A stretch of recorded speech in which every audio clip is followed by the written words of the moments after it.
메리 크리스마스. 메리 크리스마스.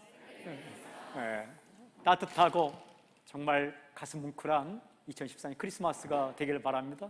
여러분 행복하십시오. 성령 충만하십시오. 아멘. 예수님 닮은 사람 9가지 특징이 있죠. 사랑, 희락, 화평, 오래 참음, 자비, 양선, 충성, 온유, 절제.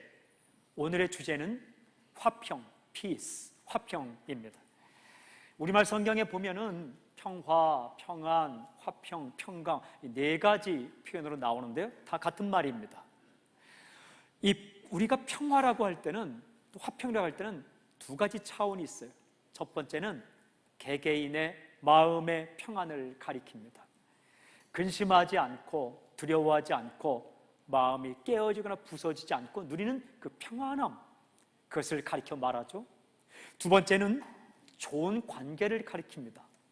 싸우지 않고 서로 물어뜯지 않고 정말 사이좋게 지내는 그런 전쟁이 없는 관계, 이것을 평화라고 말하죠. 개개인이 누리는 평화로운 마음 상태와 관계 속에서 누리는 그 사이좋은 관계는 서로 연결되어 있습니다. 질문이 한 가지 있어요. 여러분, 참된 평화는 어디에 있는가? 예수님 안에 있습니다.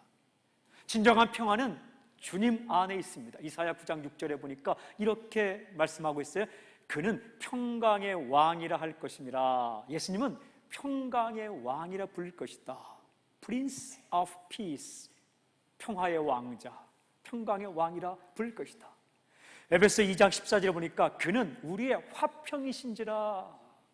예수님은 평화를 주시는 분, 평화를 누리는 분, 그 정도가 아니라 예수님 당신 자체가 평화예요.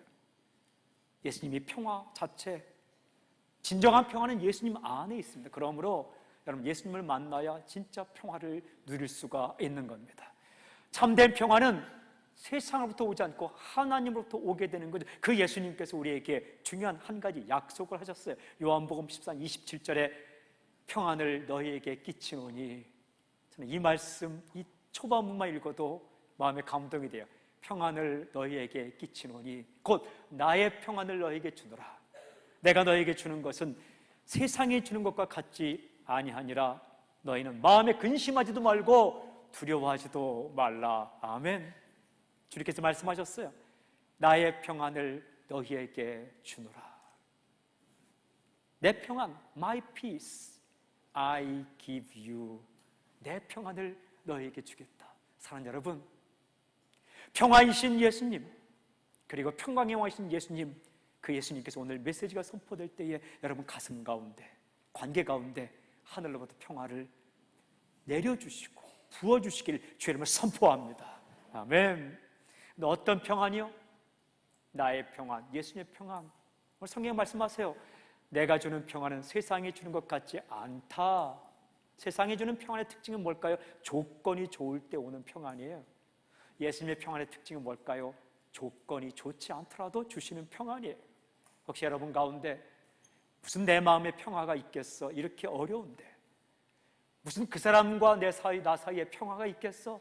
이렇게 문제가 많은데라고 생각하는 분 계십니까? 예수님의 평안은 조건에 상관없이 임하는 평안. 이 평안이, 다시 한번 선포합니다, 당신의 가정 가운데, 당신의 영혼 가운데, 당신의 모든 관계 가운데 임할지어다. 아멘. 한 가지 중요한 질문이 있습니다. 어떻게 하면 평화를 누리며 살 수 있을까라는 거예요. 어떻게 하면 평화를 누리며 살 수 있을까? 화평을 누리며 살 수 있을까? 다시 말씀드리면 예수님께서 우리에게 평화를 주셨는데 그 평화를 깨뜨리지 않고 잘 지키며 살 수가 있을까? 오늘은 말씀을 중심으로 평화를 누리며 사는 비결 4가지에 대해 선포하기를 원합니다. 첫 번째는 여러분, 기도할 때 평화를 누립니다. 굉장히 간단한 방법 같아도 가장 위대한 방법이고 가장 확실한 방법이고 100% 분명한 방법입니다. 빌립보서 4장 6절 7절 이렇게 말씀해 주셨어요. 아무것도 염려하지 말고 오직 모든 일에, 다만 모든 일에 기도와 간구로 너희 구할 것을 감사함으로 하나님께 아뢰라. 그리하면 모든 지각에 뛰어난 하나님의 평강이 너희 마음과 생각을 지키시리라. 영어 성경에 돼 있어요. With thanksgiving, 감사하는 마음으로 어떻게? 모든 일을 기도하라. 그리하면 하나님의 평강이 너의 마음과 생각을 지키실 것이다. 사랑하는 여러분, 우리가 정말 마음대로 안 되는 게 마음이에요. 그렇죠? 내 마음대로 안 되는 게 내 마음이에요. 내 마음대로 안 되는 게 내 생각이에요. 그런 생각하고 싶지 않은데 자꾸 생각이 나요. 이런 마음 가지고 싶지 않은데 자꾸 슬픈 마음이 들고 힘든 마음이 들어요. 어떻게 할 때 하나님의 평강이 우리 마음과 생각을 지켜주실까? 분명히 말씀을, 우리가 기도할 때에 우리의 마음과 생각을 하나님의 평강으로 지켜주시겠다고 말씀하십니다. 저는 이 약속을 믿습니다. 이게 아주 단순한 방법 같지만 우리가 기도할 때 하나님의 평강이 우리에게 임하는 거예요. 보통 우리는 이렇게 말합니다. 내가 기도해 봤는데 그 문제는 내 마음이 평안한 것 같으니까 그 문제는 하나님의 응답인 것 같아. 여러분, 마음이 평안해도 하나님의 응답이 아닐 때가 있어요. 자기가 원하는 거니까 자기 마음이 편안해서 가면은 자기 뜻대로 갈 때가 있어요. 근데 이 말씀은 무슨 뜻이냐면, 마음이 편안한 하나님의 뜻이고 마음이 평안하지 않으면 하나님의 뜻이 아니란 얘기가 아니라, 기도하면 모든 일에, 어떤 일이든지 아무 일이든지 감사함으로 기도하면 하나님께서 평안을 주시겠다는 거예요. 설령 내가 원했던 방향대로 응답이 되지 않을지라도 하나님께서 그걸 받아들일 수 있는 마음을 주셔서 평안함으로 하나님의 노 땡큐를 받아들일 수 있다는 거예요. 우리가 기도할 때 하나님은 우리가 원한 대로 허락하실 때가 있죠. 우리가 기도할 때 하나님은 우리가 원한 것과는 다른 것을 주실 때가 있죠. 우리가 기도할 때 하나님은 우리의 때가 아니라 조금 기다린 다음에 나중에 주실 때가 있죠. 그럼에도 불구하고 당장 이루어지지 않아도, 내가 원하는 대로 꼭 그대로 이루어지지 않더라도 기도한 사람에게는 하나님께서 미리 그걸 감당할 수 있는 마음을 주셔서 평안한 마음으로 다른 것도 받아들이고 또 다음 때도 받아들일 수 있는 그런 복을 주신다는 거예요. 사람이요, 자꾸 자기 자신에 대해서만 생각하면, 자기에 대해서 묵상하면 실망합니다. 혹시 여러분 가운데 자신의 능력과 자신의 형편을 계속 생각하는데 소망이 생긴다? 이 사람 아직 인생 모르는 사람이에요. 이 사람 아직 인간을 모르는 사람이에요. 사람은요, 자기 자신에 대해, 인간에 대해 묵상할수록 낭망이 되고 절망이 됩니다. 다른 사람에 대해서 너무 많이 생각하면 화가 납니다. 어찌 그럴 수가 있어. 그러나 기도하면 하나님께서 평안을 내려주시겠다고 약속을 하셨어요. 그러므로 사랑하는 여러분, 마음이 흔들릴 때에 바로 기도의 무릎을 꿇으십시오. 화가 치밀어 오를 때에 그 화 다 낸 다음에 기도하지 말고 바로 기도의 무릎을 꿇으십시오. 그리고 기도하기 시작해요. 어떤 일이든지 무슨 일이든지 먼저 감사로 시작하세요. 하나님, 이런 일로 기도하게 하심을 감사합니다. 그리고 자신의 뜻을 알으세요. 그러면 하나님의 평강이, 모든 지각이 있던 하나님의 평강이 너의 마음과 생각을 지키시리라. 이렇게 말하겠습니다. 기도할 때 화평을 누린다. 두 번째는 화평을 만들려고 할 때에 화평을 누립니다. 평화를 만들려고 할 때 평화를 누려요. 참 신기합니다. 평화를 깨뜨리려고 하면 자기 평화도 깨져요. 근데 평화를 만들려고 하면 자기에게도 평화가 임해요. 영적 비밀이 참 신기해요. 영적 신비예요. 이럴 때가 있죠. 내가 누구를 가르치려고 하면 내가 더 많이 배우죠. 또 사랑하려고 하면 사랑을 더 많이 받죠. 지난번에 제가 베트남 목회자 세미나에 다녀왔는데요, 놀라운 비밀을 한 가지 깨달았어요. 그것은 우리는 사랑을 주려고 갔는데 웬걸 더 많이 사랑받고 왔어요. 냉커피를 타다 주시고, 그리고 신발을 이렇게 갖다 놓으면 그 신발이 비에 젖지 않게 앞으로 밀어주시고, 중간중간 쉬는 시간에 과일도 갖다 주시고, 그리고 또 베트남어도 가르쳐 주겠다고 줄 서서 계시고, 그리고 중간중간에 그분들은 설교를 듣는 중간에 손을 들어요. 맞는 얘기를 하고 최고라고. 그리고 쉬는 시간에도 최고라고. 참 사랑하려고 갔는데 사랑을 더 많이, 그게 영적 신비인 것 같아요.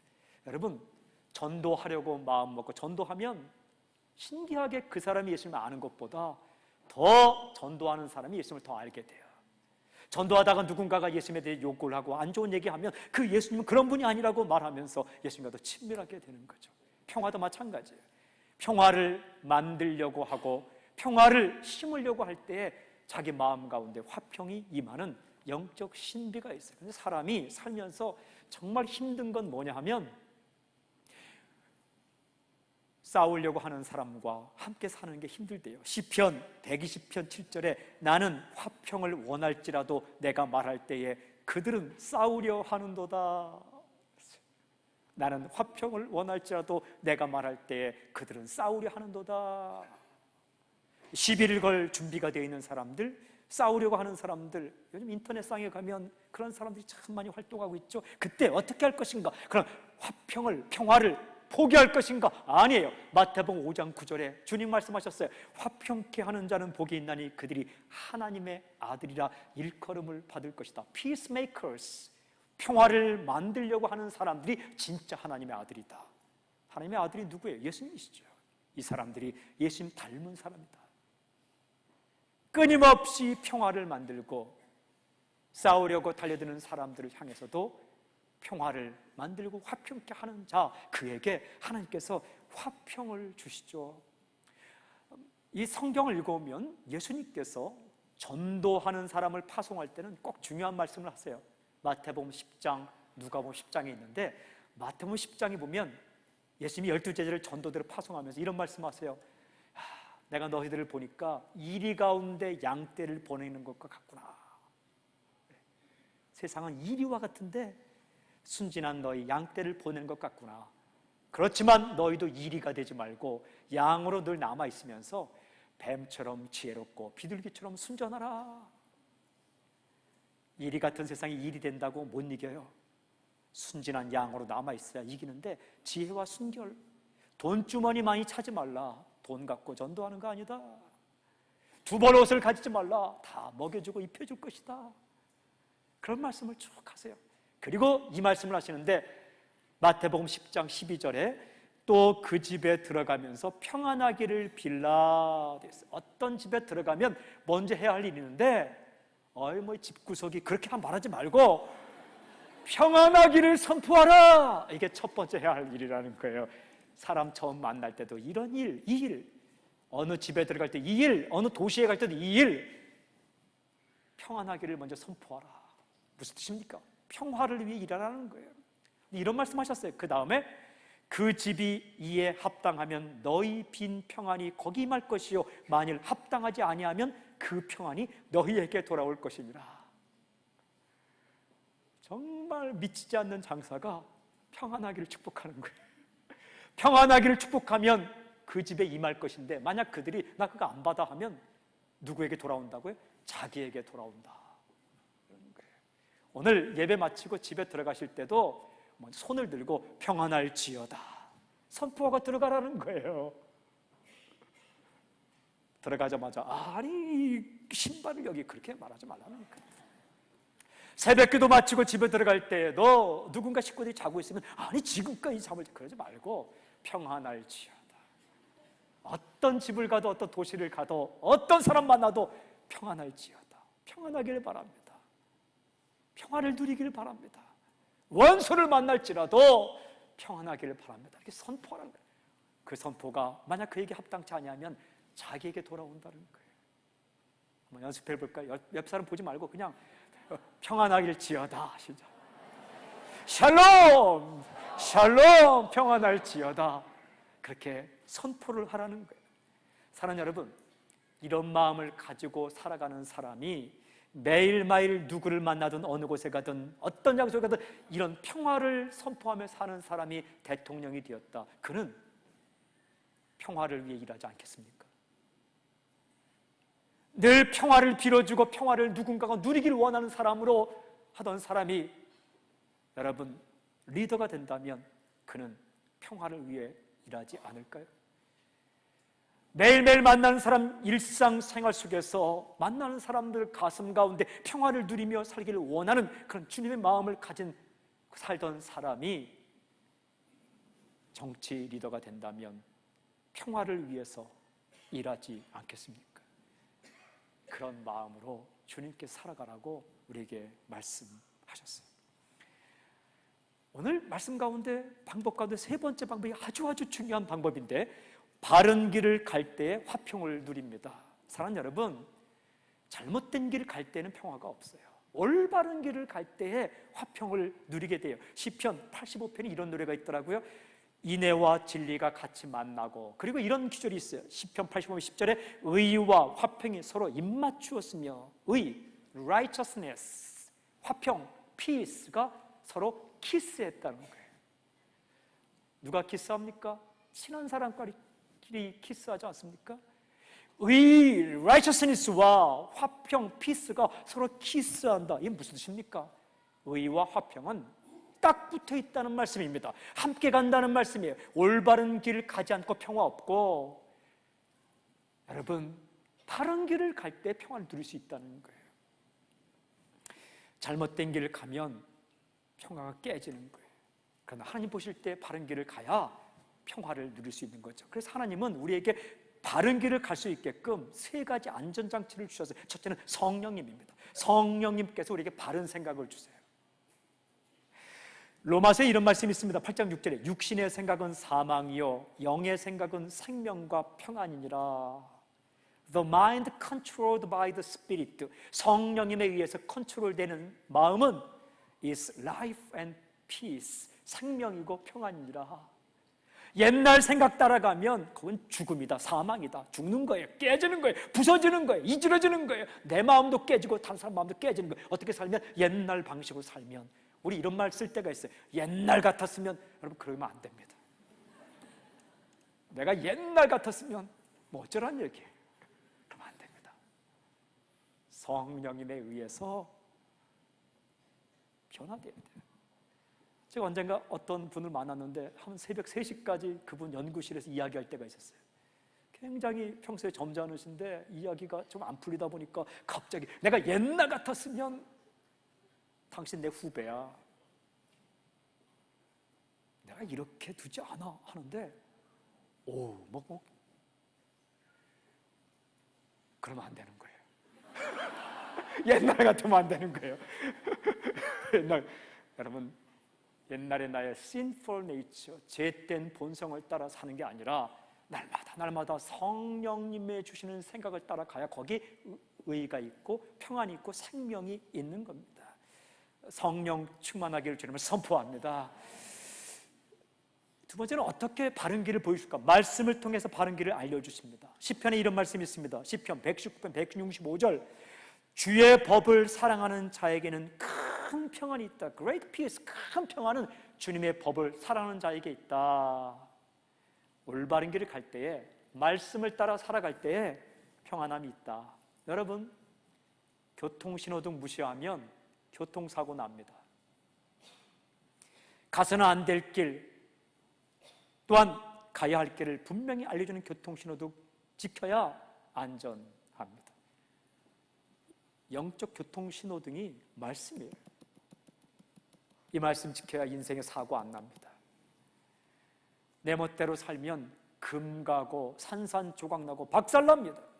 하나님께서 기뻐하는 길이 무엇인가를 알려주는 게 이 말씀이에요.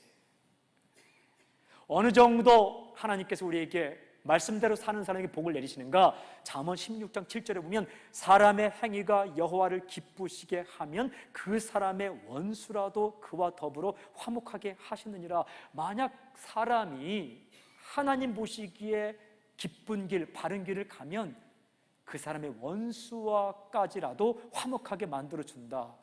우리가 급할 때는요, 사람과의 관계를 위해서 거짓말을 시키기도 합니다. 뇌물을 주기도 합니다. 그리고 협박을 하기도 합니다. 여러분, 그렇게 해서 좋은 관계가 되지 않는다는 거예요. 만약에 그렇게 해서 뇌물 주고 거짓말 시키고 협박해서 말씀이 아닌 다른 방법으로 해서 그 사람과 좀 친해졌잖아요. 그거 반드시 깨지고 맙니다. 하나님 보실 때 바른 방법을 가야만 처음엔 좀 서운할지 모르겠지만 그 사람과 화목해 된다는 거예요. 그러면 이것은 꼭 영적인 일만일까요? 데이트할 때는 해당되지 않을까요? 사업할 때는 해당되지 않을까요? 우리가 살아갈 때에 해당되지 않을까요? 아닙니다. 모든 삶을 다스리는 분이 하나님이시기 때문에 데이트도 마찬가지고 사업도 마찬가지고 일도 마찬가지. 하나님 보시기에 우리가 바른 길을 가면 그 사람의 원수까지라도 화목하게 한다. 만약에 우리가 거짓말과 협박과 뇌물로 그 사람과 좀 친해보려고 하면 당장은 친해질지 모르겠지만 결국에는 언젠가는 깨어지고 만다라는 거예요. 속임수의 끝에는 깨어짐이 있어요. 그러나 올바른 정직과 바른 길의 끝에는 평화가 주어지는, 누가? 하나님께서 살아계시기 때문에 그 역사해 준다는 거예요. 혹시 당신과 누군가의 관계가 좀 좋지 않은 분 계십니까? 먼저 하나님께서 원하시는 바른 길을 선택하십시오. 그리고 그에게 거짓말 시킨 것이 있다면 미안하다고 하고 정직하게 이야기하십시오. 그때 관계가 회복되는 거예요. 관계가 회복되는 겁니다. 하나님께서 우리가 바른 길을 가게 할 때 중요한 또 하나의 방법이 그건 징계입니다. 징계를 통해서 바른 길로 돌아오게 하십니다. 징계, 디시플린, 징계란 올바른 길로 돌아오도록 하기 위해서 때리는 사랑의 매를 징계라고 말합니다. 근데 참 신기한 거 있어요? 사랑의 매도 아프긴 아픕니다. 사랑으로 맞는 매는 안 아픈가요?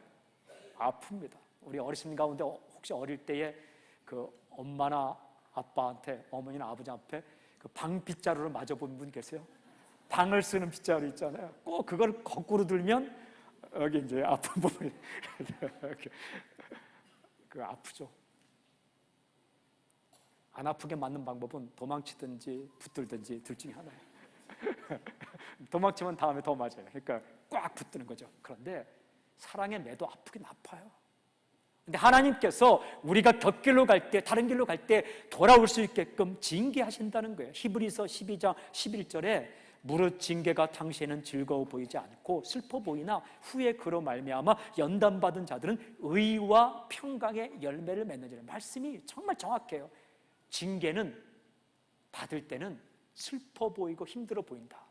그러나 그 징계로 말미암아 연단을 받게 되는데 무슨 열매를 맺는가? 의와 화평의 열매를 맺는다. 무슨 뜻이에요? 징계받으면 의, 올바른 길을 가게 되고 올바른 길을 가면 진짜 평안이 우리에게 주어진다, 이런 거예요. 하나님께서 사랑의 매를 때릴 때가 있어요. 아프죠, 슬프죠, 힘들죠. 그러나 그때는 빨리 돌아와야 돼요. 빨리 돌아와야 돼요. 성령께서 우리에게 바른 길을 보여주실 때에, 말씀을 읽을 때 바른 길을 보여주실 때 하나님께서 곁길로 가는 우리에게 사랑의 매를 때리면서 바른 길로 돌아오라 할 때에 바로 돌아와야 돼요. 만약 잘못된 길로 가고 있다면 멈춰야 돼요. 스톱! 그리고 올바른 길로 돌아가야 돼요. 유턴. 근데 반면에 여러분 가운데 올바른 길을 선택해서 가고 있는데 당장 결과가 나오지 않아서 이렇게 살아도 별 수 없구나, 그냥 세상 방식대로 살아야지라고 생각하는 분 계십니까? 아니에요. 올바른 길로 가는 길을 계속 가세요. Keep going. 계속 가야 돼요.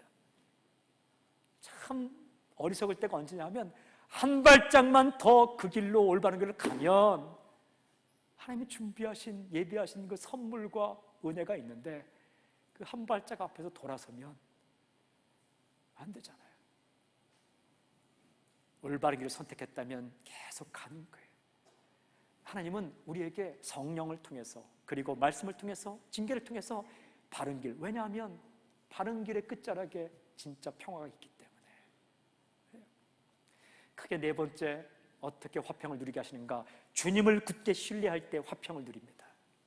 주님을 굳게 신뢰할 때 화평을 누려요. 이사야 26장 3절, 저는 개인적으로 참 좋아하는 말씀이에요. 이사야 26장 3절, 이런 말씀이에요. 주께서 심지가 견고한 자를 평강하고 평강하도록 지키시리니 이는 그가 주를 의뢰함이니이다.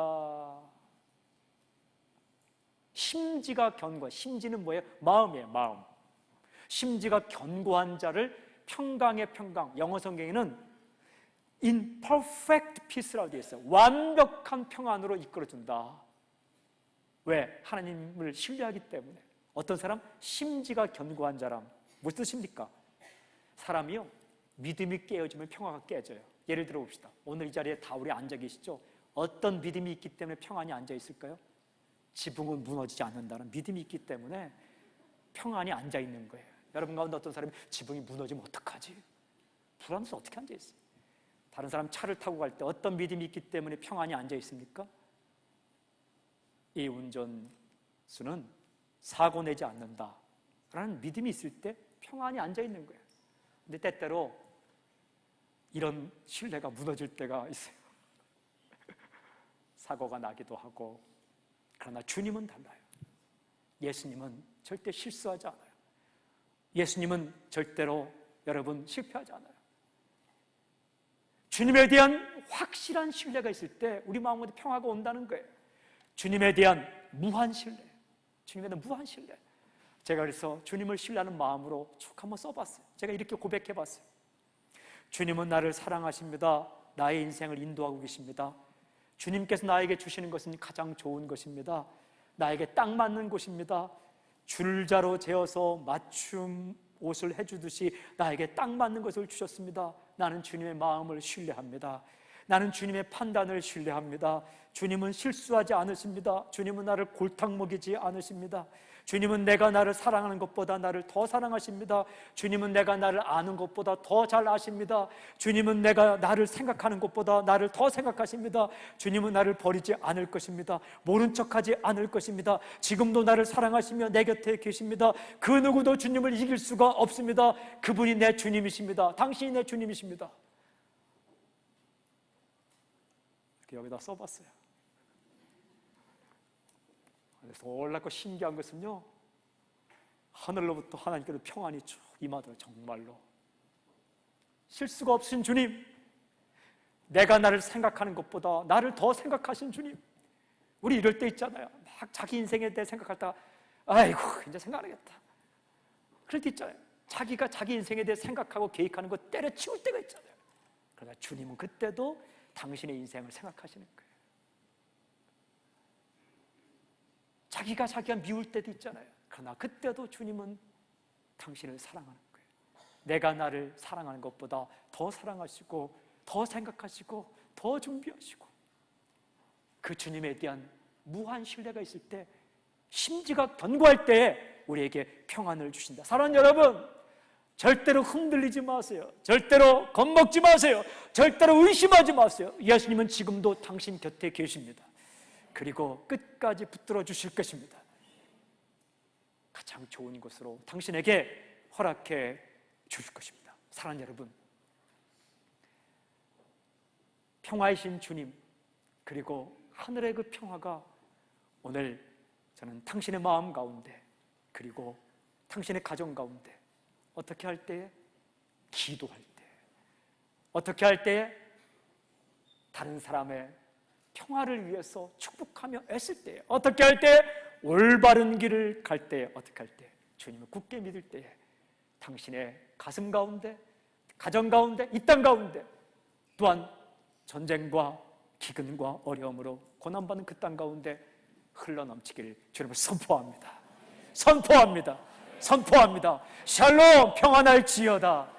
기도하겠습니다. 하나님 아버지, 우리의 영혼 가운데, 가정 가운데, 하나님 아버지, 우리 이 도시 가운데, 우리의 삶 가운데, 또한 깨어지고 힘든 모든 영혼과 그 나라 가운데 하나님의 평화가 임하도록 역사하여 주시옵소서. 예수님의 이름으로 감사하며 기도하옵나이다. 아멘.